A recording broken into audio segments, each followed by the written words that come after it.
Hello student, welcome to third lecture of chapter nature of light. तो शिद्दत से पढ़ने के लिए अपनी नोटबुक ओपन करें, पेंसिल लेके बैठे और अब हम पढ़ाई स्टार्ट करते हैं। तो चलो देखो, पहला जो टॉपिक है आज के लेक्चर में, जो पहला टॉपिक ले रहे हैं अपन, वो है प्रिंसिपल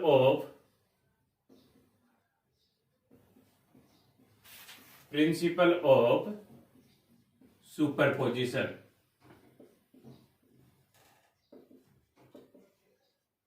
फॉर वेव के लिए सुपरपोजिशन प्रिंसिपल क्या है?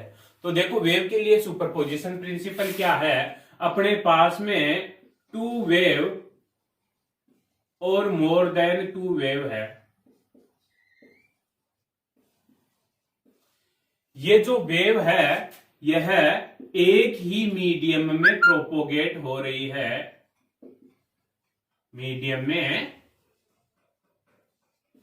एक ही मीडियम में चल रही है। ये जिस मीडियम में चल रही है उसमें सेम डायरेक्शन में चल रही है। तो ऐसी दो या दो से ज्यादा वे, ऐसी टू या टू से ज्यादा वे जो सेम मीडियम में प्रोपोगेट हो और सेम डायरेक्शन में प्रोपोगेट हो और इस तरह से प्रोपोगेट होती हुई सुपर इम्पोज्ड हो जाएगी।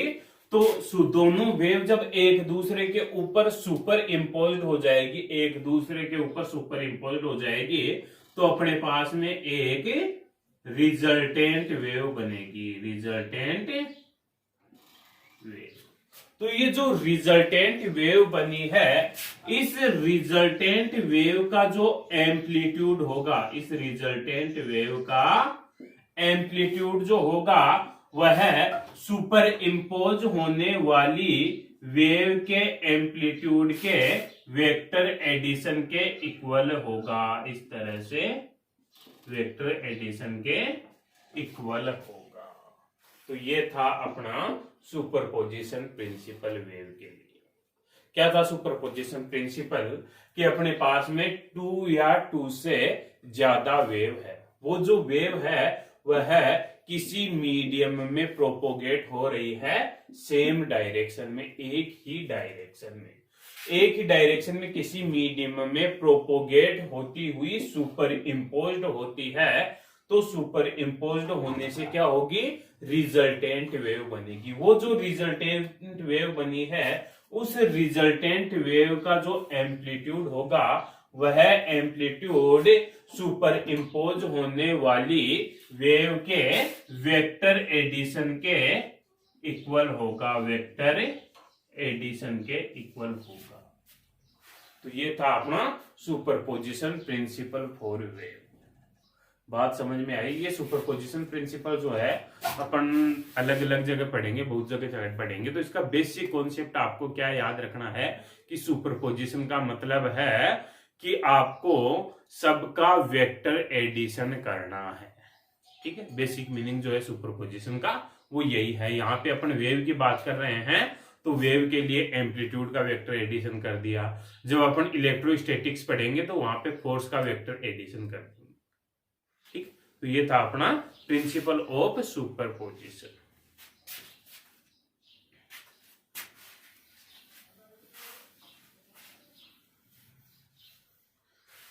नेक्स्ट टॉपिक देखिए, अच्छा टॉपिक है, इंपॉर्टेंट टॉपिक है, इंटरफेरेंस ऑफ लाइट।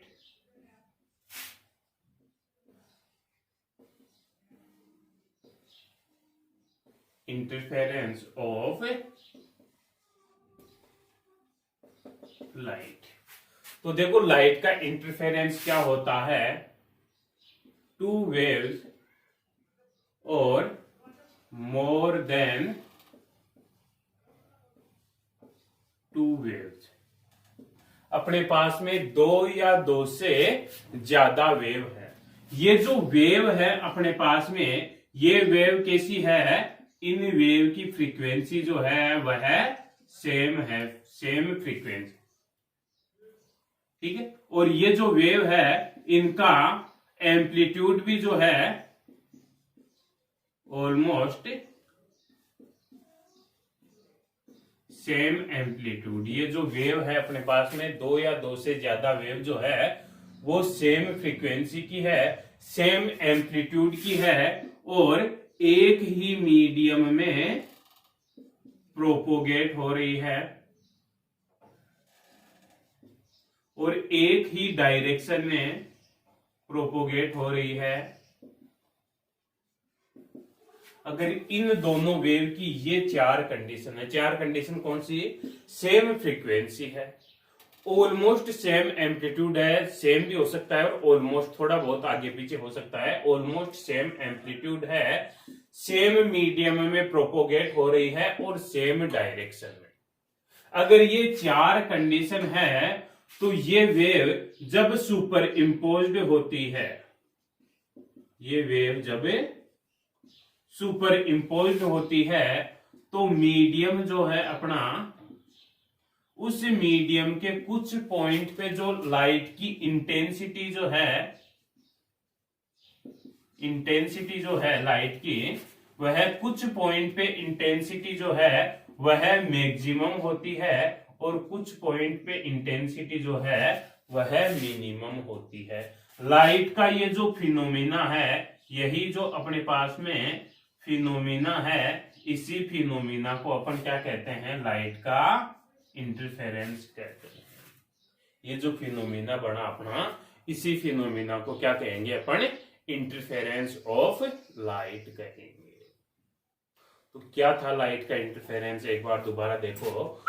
जब अपने पास में दो या दो से ज्यादा वेव है, वो जो वेव है वो same frequency, almost same amplitude, same medium में प्रोपोगेट हो रही है और सेम डायरेक्शन में। इस तरह से होती हुई अगर सुपर इम्पोज्ड होती है तो मीडियम में उनकी इंटेंसिटी कुछ पॉइंट पे तो मैक्सिमम होती है और कुछ पॉइंट पे इंटेंसिटी जो है वो है मिनिमम होती है। लाइट के इसी फिनोमिना को अपने इंटरफेरेंस ऑफ लाइट कहते हैं।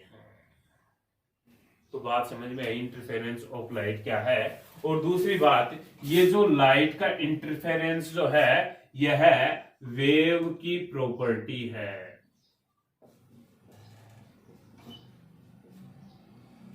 वेव की प्रॉपर्टी है। इससे अपन क्या बात कहना चाहते हैं?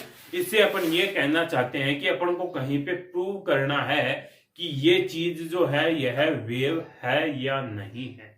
तो अपन कैसे प्रूव कर सकते हैं? अपन उस चीज का इंटरफेरेंस देख लेंगे। अगर उस चीज का इंटरफेरेंस होता है तो अपन क्या कह देंगे कि वो जो है अपने पास में वो वेव है, क्योंकि वेव जो है हमेशा इंटरफेरेंस करेगी। इंटरफेरेंस की प्रॉपर्टी होती है वेव, इसलिए वेव जो है यह वेव की प्रॉपर्टी है इंटरफेरेंस जो है।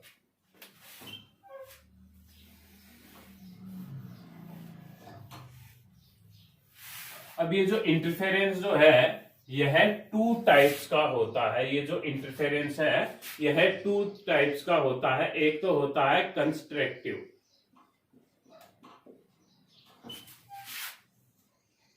और दूसरा होता है डिस्ट्रक्टिव।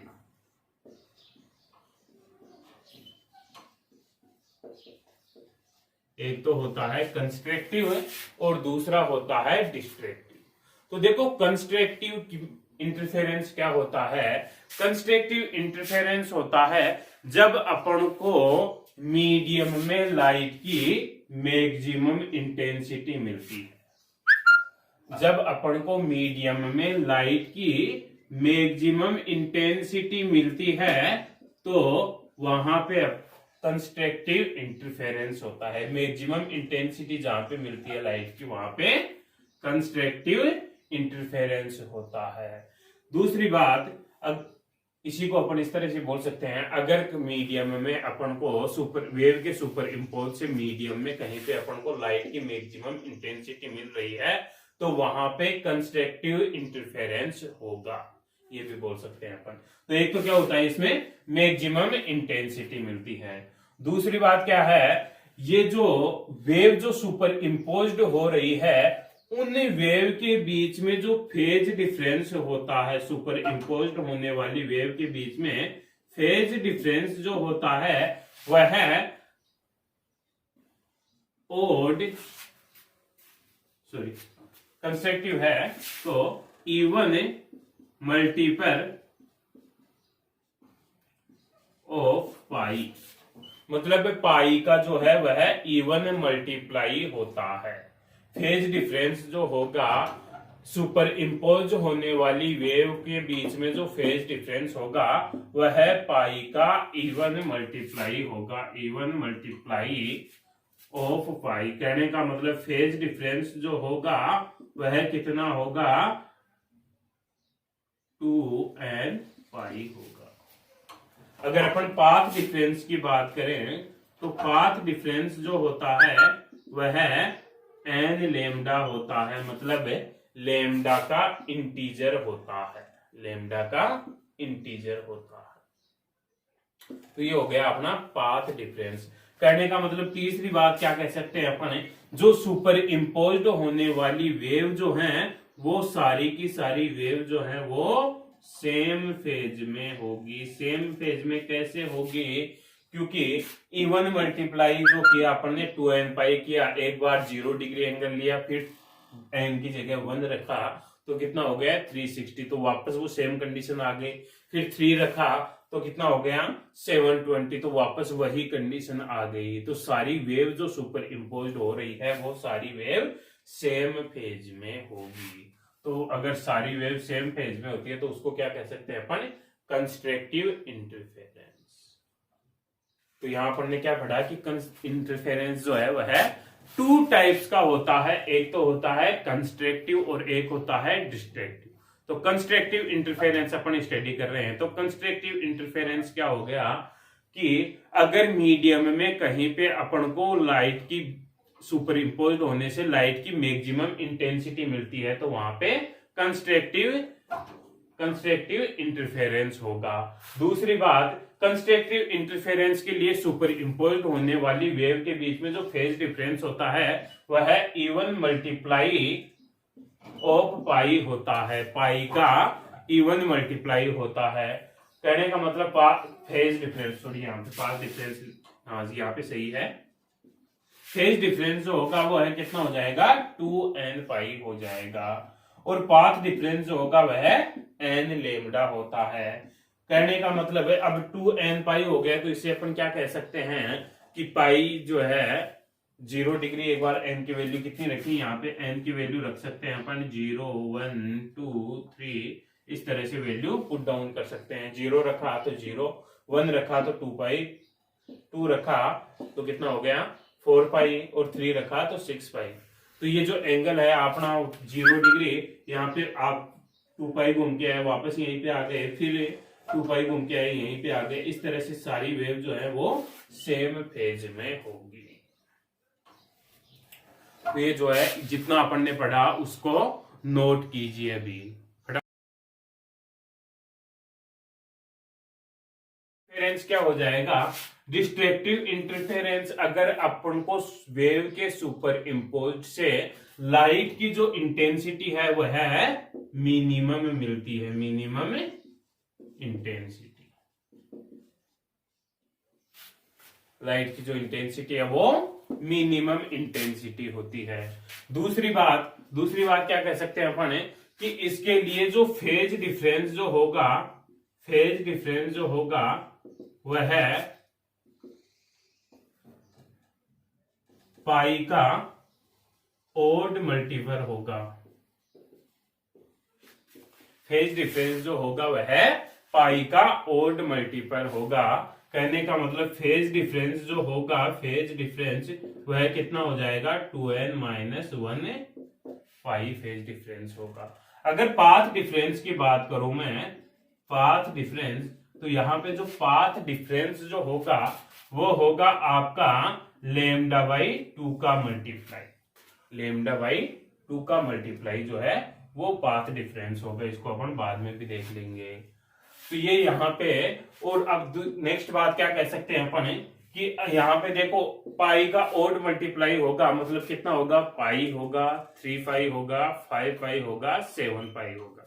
तो पाई 3 पाई ये जो है ये अपोजिट कंडीशन में आते हैं। अपोजिट कंडीशन में आ गए तो अपन यहां से क्या कह सकते हैं कि जो सुपर इम्पोज्ड होने वाली वेव जो है वो है अपोजिट होगी, अपोजिट फेज में होगी। सुपर इम्पोज्ड होने वाली वेव जो है वो अपोजिट फेज में होगी। तो ये जो है 3 प्रॉपर्टी अपन ने डिस्ट्रक्टिव इंटरफेरेंस की देख ली। अब देखो लो अपन कंस्ट्रक्टिव और डिस्ट्रक्टिव इंटरफेरेंस के लिए डायग्राम बना लेते हैं। तो देखो कंस्ट्रक्टिव इंटरफेरेंस के लिए डायग्राम की अगर बात करें तो ये जो है इस डायरेक्शन में वेव प्रोपोगेट हो रही है। इस डायरेक्शन में जो है वेव प्रोपोगेट हो रही है। यहां पे अपन ने जो है एम्पलीट्यूड या डिस्प्लेसमेंट ले लिया, वेव का एम्पलीट्यूड या फिर डिस्प्लेसमेंट ले लिया। अब एक वेव जो है कंस्ट्रक्टिव की बात करें तो ये वेव जो है सेम फेज में होगी। तो ये जो है अपन ने फर्स्ट वेव मान ली और ये जो है अपन ने ये जो है अपनी सेकेंड वेव हो गई। तो इन दोनों के सुपर इम्पोज से जो रिजल्टेंट वेव आएगी कंस्ट्रक्टिव इंटरफेरेंस में वो आएगी कुछ इस तरह से। रिजल्टेंट वेव आएगी, ये हो गई अपनी रिजल्टेंट वेव, ये तो हो गई रिजल्टेंट और ये हो गई अपनी फर्स्ट वेव और ये हो गई सेकेंड वेव। तो ये था अपना कंस्ट्रक्टिव इंटरफेरेंस। डिस्ट्रक्टिव इंटरफेरेंस देखो क्या हो जाएगा।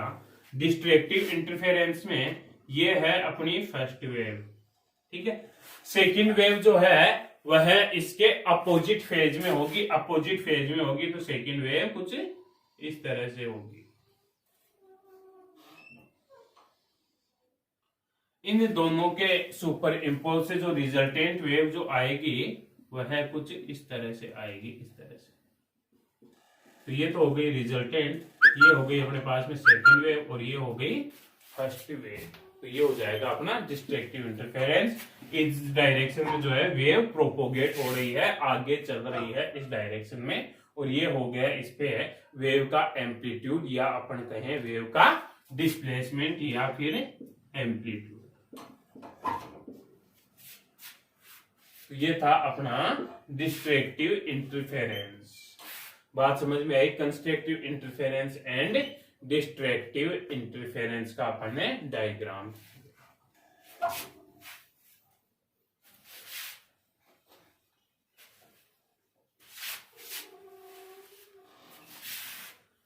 नेक्स्ट देखिए अपने आगे एक टर्मिनोलॉजी यूज में आएगी, non coherent source and coherent source.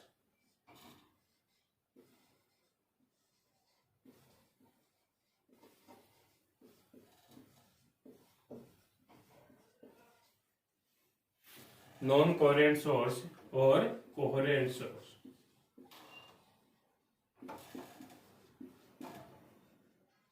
तो देखो नॉन कोहेरेंट सोर्स या कोहेरेंट सोर्स क्या होते हैं। अपने पास में कोई दो सेपरेट लाइट सोर्स है, ये लाइट सोर्स हो गया और ये लाइट सोर्स हो गया। दोनों जो है फ्रीली सेपरेटेड लाइट सोर्स है। इन दोनों लाइट सोर्स से ये जो वेव इमिटेड हो रही है, ये जो वेव इमिटेड हो रही है दोनों लाइट सोर्स से, इन दोनों वेव के बीच में ये जो फेज डिफरेंस है। फेज डिफरेंस क्या होता है भाई। फेज डिफरेंस का मतलब है आपका फेज मतलब वेव की सिचुएशन वह कितने एंगल पे है। फेज का मतलब क्या होता है, एंगल। वेव कितने एंगल पे है। तो फेज क्या रिप्रेजेंट करता है, वेव की पोजीशन रिप्रेजेंट करता है। तो ये जो यहां से वेव निकल रही है और यहां से वेव जो निकल रही है, इन दोनों के बीच में ये जो फेज डिफरेंस है, यह फेज डिफरेंस टाइम के साथ चेंज होता है। अगर टाइम के साथ चेंज विद टाइम, अगर टाइम के साथ चेंज हो रहा है तो ऐसे ये जो दोनों सोर्स हैं ये नॉन कोहेरेंट सोर्स हो जाएंगे। तो दो सेपरेट फ्रीली सोर्स से जो वेव इमिटेड हो रही है, उन वेव के बीच में ये जो फेज डिफरेंस है, यह टाइम के साथ अगर चेंज हो रहा है तो वो दोनों सोर्स जो है वो नॉन कोहेरेंट सोर्स होंगे। फिर देखो कोहेरेंट सोर्स क्या हो गए, कोहेरेंट सोर्स इसका सेम अपोजिट हो जाएगा। ये दो अपने पास में लाइट सोर्स हैं, ये जो दोनों लाइट सोर्स जो हैं इनसे जो ये वेव इमिटेड हो रही है, इन इमिटेड वेव के बीच में ये जो फेज डिफरेंस जो है, यह phase difference does not change with time. मतलब टाइम के अकॉर्डिंग जो है इन दोनों के बीच में फेज डिफरेंस चेंज नहीं हो रहा। पहले मान लिया अपन ने कि इन दोनों के बीच में पाई फेज डिफरेंस था, पाई, ठीक है। तो अब अपन ने वेव को, जब वेव यहाँ पे चली गई उसके बाद में अपन ने देखा कि फेज डिफरेंस कितना है, तो वो भी पाई ही आया। या पर अपन कहें कि 1 मिनट बाद में देखा तो वो भी पाई आया। तो ऐसे दो सोर्स जो है वो कोहेरेंट सोर्स होंगे, और अगर उनके बीच में फेज डिफरेंस चेंज हो जाता है तो वो नॉन कोहेरेंट सोर्स होंगे। तो ये था। अब वैसे प्रैक्टिकली अगर बात करें तो प्रैक्टिकली अपने पास में कोई भी कोहेरेंट सोर्स अवेलेबल नहीं होते।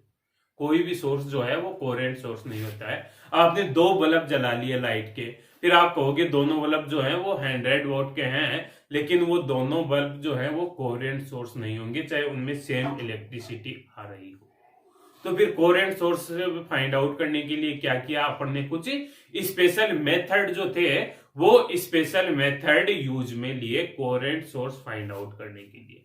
फिर बाद में और रिसर्च हुई तो फाइंड आउट किया गया कि जितने भी अपने पास में मोनोक्रोमेटिक लाइट सोर्स होते हैं, कौन से, मोनोक्रोमेटिक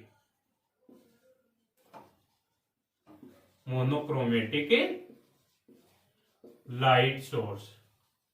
मोनोक्रोमेटिक लाइट सोर्स जो होते हैं, मोनोक्रोमेटिक लाइट सोर्स कौन से हो गए, लेजर लाइट वाले। अरे लेजर लाइट देखिए ना, तो कहने का मतलब लेजर लाइट वाले जितने भी सोर्स होते हैं, दो आपने रेड कलर की लेजर लाइट ले ली, तो वो दोनों अगर सेम ब्रांड की है, सेम लाइट है, तो वो दोनों जो सोर्स होंगे वो आपके कोहेरेंट सोर्स होंगे। तो कहने का मीनिंग क्या हुआ कि मोनोक्रोमेटिक लाइट सोर्स जो होते हैं वो कोहेरेंट सोर्स होते हैं। Monochromatic light source coherent source होते हैं। तो ये जो है अभी तक जितना पढ़ाया है उसको पहले नोट करिए फटाफट।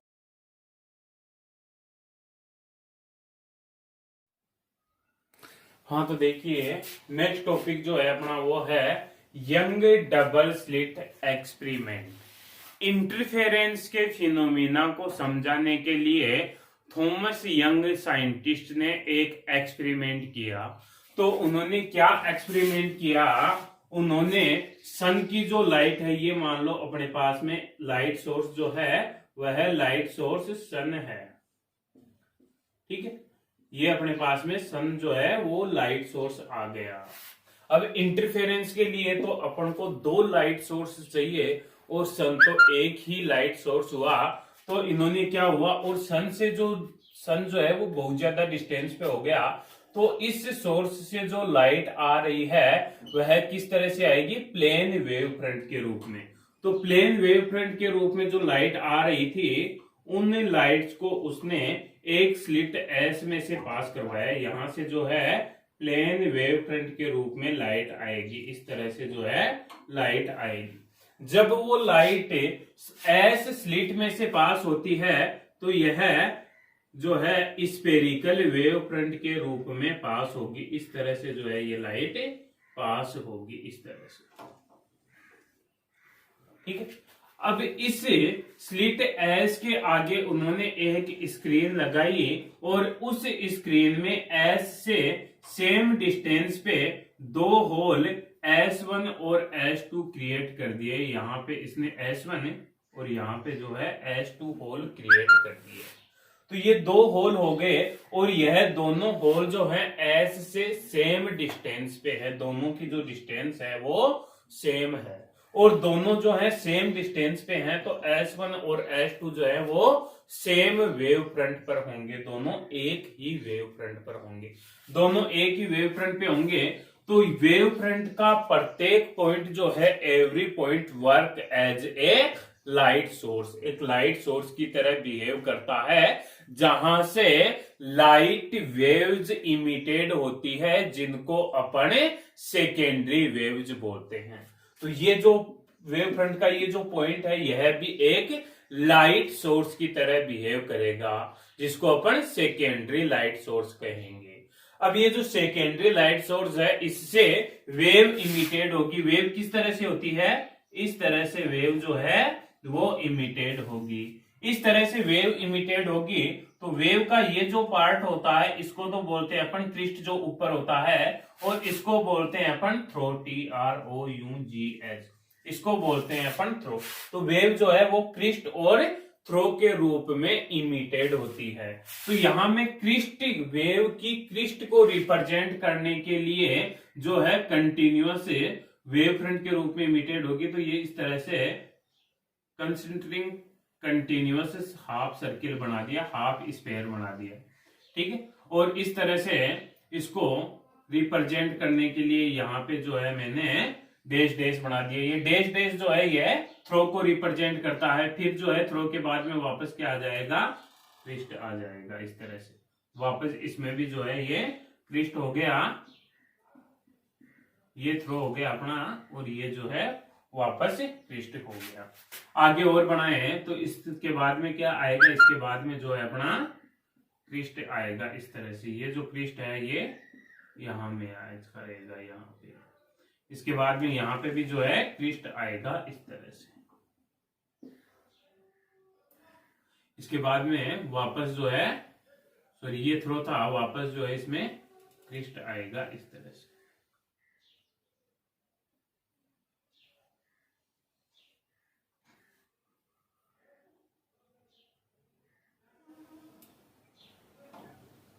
इस तरह से डायग्राम बनाया।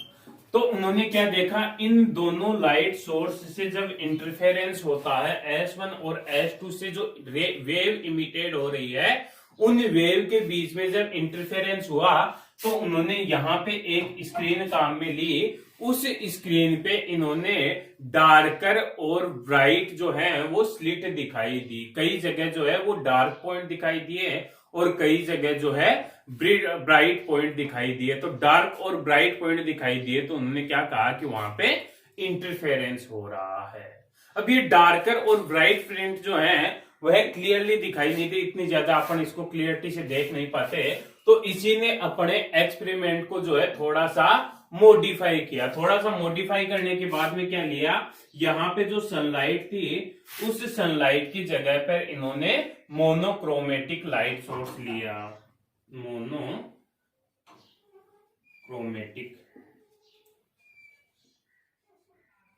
Light source.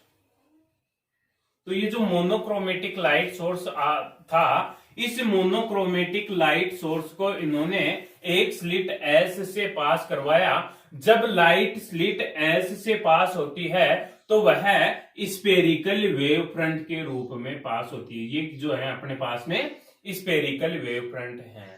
स्लिट S के आगे एक स्क्रीन पे दो होल S1 और S2 कर दिए। S1 और S2 जो थे वह S से सेम डिस्टेंस पे थे। S से सेम डिस्टेंस पे होने के कारण S1 और S2 जो है वो सेम वेव फ्रंट पर होंगे, और वेव फ्रंट का प्रत्येक पॉइंट जो है वह इंडिविजुअल लाइट सोर्स की तरह बिहेव करता है। इसलिए S1 एंड S2 स्लिट जो है वो भी लाइट सोर्स की तरह बिहेव करेगी, जिनको अपन सेकेंडरी लाइट सोर्स कहेंगे। और इनसे इमिटेड होने वाली वेव जो है उनको सेकेंडरी वेव कहेंगे, और उन सेकेंडरी वेव से जो है वो सेकेंडरी वेव फ्रंट बनता है। ये जो सेकेंडरी वेव जो है उसमें क्रिस्ट और थ्रो को रिप्रेजेंट करने के लिए क्रिस्ट को अपन ने कंटिन्यूअस आर्क से रिप्रेजेंट किया है, और थ्रो को अपन ने डॉटेड आर्क से रिप्रेजेंट किया है। तो इस तरह से अपन ने एक ही सेंटर पर अलग अलग रेडियस के कंटिन्यूअस और डॉटेड स्फीयर कहते हैं या फिर सर्किल ड्रॉ कर दिए इस तरह से, ठीक है। इनमें ये जो कंटिन्यूअस सर्किल जो है या स्फीयर जो है, यह कंटिन्यूअस क्रिस्ट को रिप्रेजेंट कर रहा है, और डॉटेड जो है वह थ्रो को रिप्रेजेंट कर रहा है। तो इनको रिप्रेजेंट करते हैं। तो जहां पे दो क्रिस्ट या दो थ्रो मिलते हैं, या तो दो क्रिस्ट मिलते हैं या दो थ्रो मिलते हैं, वहां पे दो थ्रो और दो क्रिस्ट कहां पे मिलेंगे? देखो जैसे अपन कहें कि यह जो है अपने पास में एक वेव होगी, दूसरी वेव है अपने पास में, दूसरी वेव भी इसी तरह से आए, मतलब दोनों क्रिस्ट मिल जाए दोनों वेव के और दोनों वेव के थ्रो मिल जाए, ठीक है। तो वहां पे कौन सा इंटरफेरेंस हो गया? कंस्ट्रक्टिव इंटरफेरेंस होगा। तो अपन क्या कह सकते हैं, जहां पे दो क्रिस्ट या दो थ्रो मिल रहे हैं वहां पे कंस्ट्रक्टिव इंटरफेरेंस होगा, और कंस्ट्रक्टिव इंटरफेरेंस में जो इंटेंसिटी है लाइट की वह मैक्सिमम होती है। तो देखो यहाँ पे दो क्रिस्ट मिल रहे हैं, यहाँ पे दो थ्रो मिल रहे हैं, यहाँ पे दो क्रिस्ट मिल रहे हैं। तो इनको मिलाती हुई अपन ने, इन सभी को मिलाती हुई, इन पॉइंटों को मिलाती हुई अपन ने एक लाइन ड्रॉ की जो अपन को स्क्रीन पे मिलती है। तो ये लाइन जो है, इस लाइन पे अपन को एक फ्रिंज, मतलब ज्यादा चमकीली लाइन होगी, यह क्या होगी? ब्राइट लाइन होगी। तो ये जो ब्राइट लाइन है, इसी ब्राइट लाइन को कहते हैं अपने ब्राइट फ्रिंज।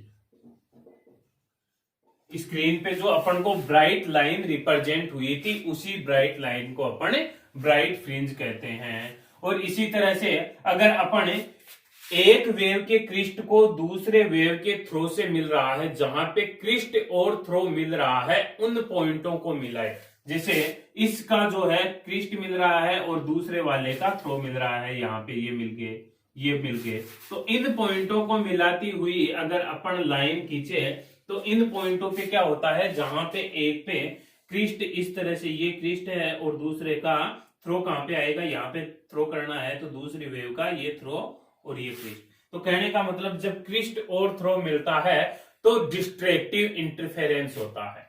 जब क्रिस्ट और थ्रो मिलता है तो डिस्ट्रैक्टिव इंटरफेरेंस होता है, और डिस्ट्रैक्टिव इंटरफेरेंस में लाइट की इंटेंसिटी मिनिमम होती है।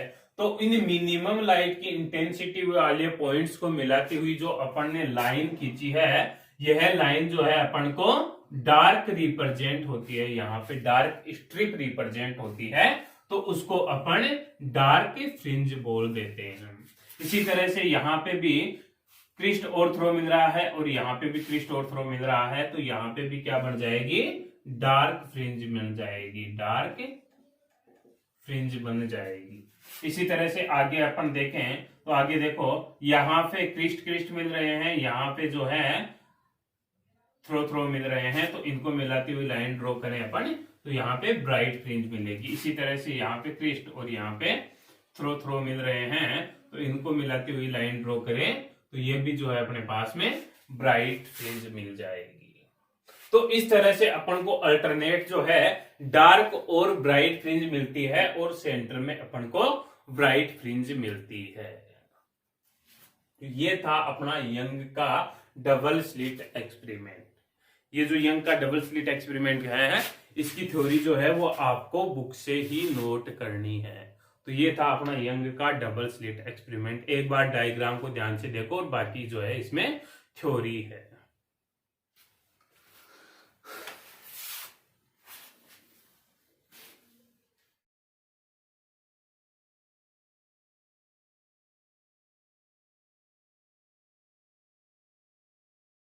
देखिए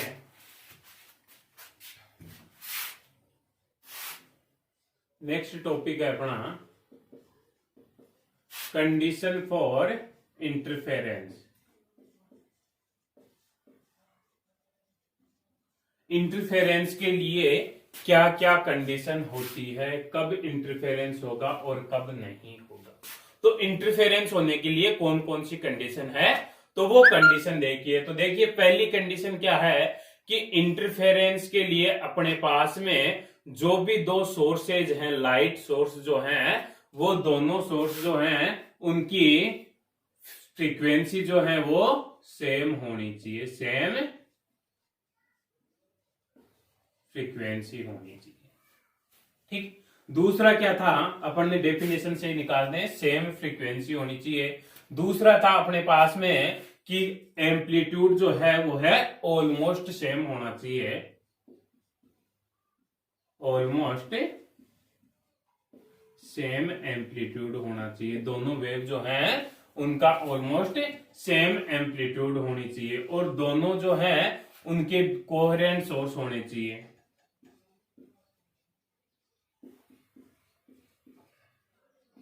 कोहेरेंट सोर्स का मतलब है दोनों जो लाइट सोर्स हैं उनके से जो लाइट इमिटेड हो रही है उन इमिटेड वेव के बीच में फेज डिफरेंस जो है वह चेंज नहीं होना चाहिए। फेज डिफरेंस चेंज नहीं होगा मतलब सेम फेज डिफरेंस रहेगा, तो सेम फेज डिफरेंस रहेगा तो उसको अपन क्या बोल सकते हैं एक वर्ड में, कोहेरेंट सोर्स होना चाहिए। दोनों वेव जो है उनके बीच में पाथ डिफरेंस जो है, path difference should not more. दोनों जो अपने पास में लाइट सोर्स जो है उन लाइट सोर्स से जो वेव आ रही है उन वेव के बीच में पाथ डिफरेंस बहुत ज्यादा नहीं होना चाहिए। बहुत ज्यादा मतलब अपन ने यहाँ पे एक टॉर्च ले ली, दूसरी सन से आ रही है, तो बहुत ज्यादा पाथ डिफरेंस हो गया। दोनों लाइट सोर्स जो हैं वो आसपास ही होनी चाहिए, ज्यादा डिस्टेंस पे नहीं होना चाहिए। तो पाथ डिफरेंस जो है वो बहुत ज्यादा नहीं होना चाहिए। थोड़ा बहुत पाथ डिफरेंस चलेगा कि एक लाइट सोर्स यहाँ ले लिया, दूसरा लाइट सोर्स यहाँ पे ले लिया आपने, इस तरह से चल सकता है। तो पाथ डिफरेंस जो है वो ज्यादा नहीं होना चाहिए। नेक्स्ट जो है अभी अपन ने यंग का डबल स्लिट एक्सपेरिमेंट जो देखा, इसमें दोनों लाइट सोर्स के बीच में जो डिस्टेंस है वो ज्यादा नहीं होनी चाहिए। S1 और S2 के बीच में इस तरह से जो डिस्टेंस थी वो डिस्टेंस ज्यादा नहीं होनी चाहिए। Distance between light source should not more. Light source के बीच में जो डिस्टेंस है वह डिस्टेंस ज्यादा नहीं होनी चाहिए। और एक अपन ने जो लाइट सोर्स S1 S2 लिया था, अपनी जहां फ्रिंज बन रही थी स्क्रीन की डिस्टेंस जो है वो भी ज्यादा नहीं होनी चाहिए। Distance between light source and screen should not more. Light source और स्क्रीन के बीच में जो डिस्टेंस है वो भी ज्यादा नहीं होनी चाहिए। और नेक्स्ट है, अगर अपने पास में लाइट जो है वह पोलराइज लाइट है, ये जो पोलराइजेशन है यह इसी चैप्टर के बीच, इसी चैप्टर के लास्ट में अपन पढ़ेंगे। तो लाइट जो है वह पोलराइड लाइट है। पोलराइज्ड अगर है, पोलराइज्ड अगर लाइट है तो उस लाइट का जो पोलराइज प्लेन जो है वह सेम होना चाहिए। पोलराइज का मतलब क्या है कि लाइट जो है वह सभी डायरेक्शन में वाइब्रेशन करती है। अगर उसके वाइब्रेशन जो है वो अपन किसी एक ही प्लेन में फिक्स कर दे तो उसको कहेंगे अपन पोलराइज्ड लाइट। तो अगर अपने पास में पोलराइज्ड लाइट है तो उस लाइट के जो दोनों लाइट सोर्स से जो पोलराइज्ड लाइट आ रही है उन दोनों लाइट सोर्स से आने वाली लाइट जो है उनके पोलराइज प्लेन जो है वो सेम होनी चाहिए। दोनों लाइट सोर्स से जो लाइट है वो एक ही डायरेक्शन में वाइब्रेट करनी चाहिए। ऐसे नहीं कि इस सोर्स से जो लाइट आ रही है वो इस तरह से वाइब्रेट कर रही है और नीचे वाले सोर्स से इस तरह से वाइब्रेट कर रही है। तो ये जो है अपने पास में इंटरफेरेंस की कंडीशन हो गई।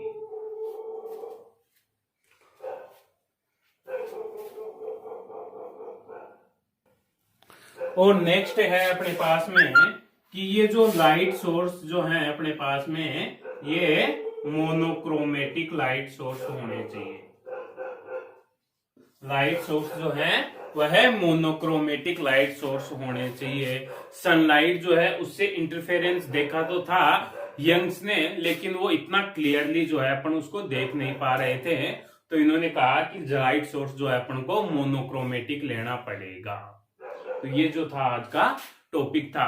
तो वीडियो को लाइक करो, सब्सक्राइब करो और शेयर करो। Okay, thank you.